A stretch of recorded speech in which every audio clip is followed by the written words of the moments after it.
मी कालच्या कॅबिनेटमध्ये नव्हतो, परंतु मला नंतर समजलं की माननीय मुख्यमंत्री आणि दोन्ही उपमुख्यमंत्री आणि मंत्रिमंडळाच्या या बैठकीमध्ये अशा पद्धतीच्या चर्चा झाल्या आणि त्यावरून जे काही निर्णय झालेला आहे त्याची पूर्ण माहिती मी घेतो। परंतु साठी राज्य शासनाचं याच्यापूर्वीसुद्धा धोरण हे अतिशय पॉझिटिव्ह आणि सकारात्मक होतं।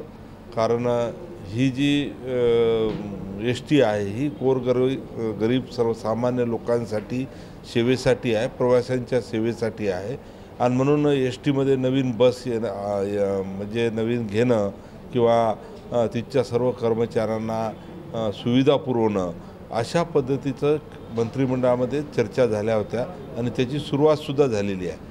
कारण याच्यापूर्वी जे काही टीचे ड्रायव्हर्स आणि वाहक आणि चालक हे झोपायचे, आराम करायचे, त्यांचं विश्रामगृह असायचं, त्याच्यातसुद्धा बारकाईनं लक्ष देणं ही सुद्धा सूचना माननीय मुख्यमंत्री आणि दोन्ही उपमुख्यमंत्र्यांची होती।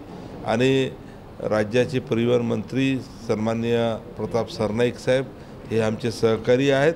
ते अतिशय चांगल्या पद्धतीनं या सर्व सुविधा चालक वाहक यांना मिळाल्या पाहिजे। तसंच त्यांच्या वेतनाच्या संदर्भात, त्यांना मिळणाऱ्या फॅसिलिटीच्या संदर्भात या सर्व गोष्टी आणि प्रवाशासाठी सुद्धा नवीन बसेस आणून त्यासुद्धा सेवा अतिशय चांगल्या देण्याच्या संदर्भामध्ये भूमिका शासनाची आहे।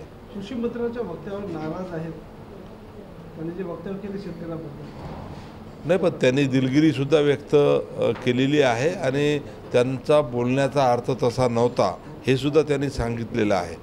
त्याच्यामुळे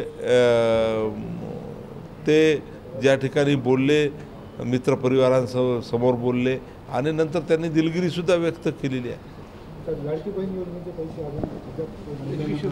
लाडली बहिणीसाठी तिजोरीमध्ये पैसा अजिबात कमी नाही आहे आणि आमच्या सरकारची भूमिका आहे की लाडली बहीणचा जो काही ठरलेला हप्ता आहे तो वेळेवर या ठिकाणी देण्यासाठी आम्ही सर्वांनी त्या ठिकाणी मान्यता याच्या अगोदरच दिलेली आहे।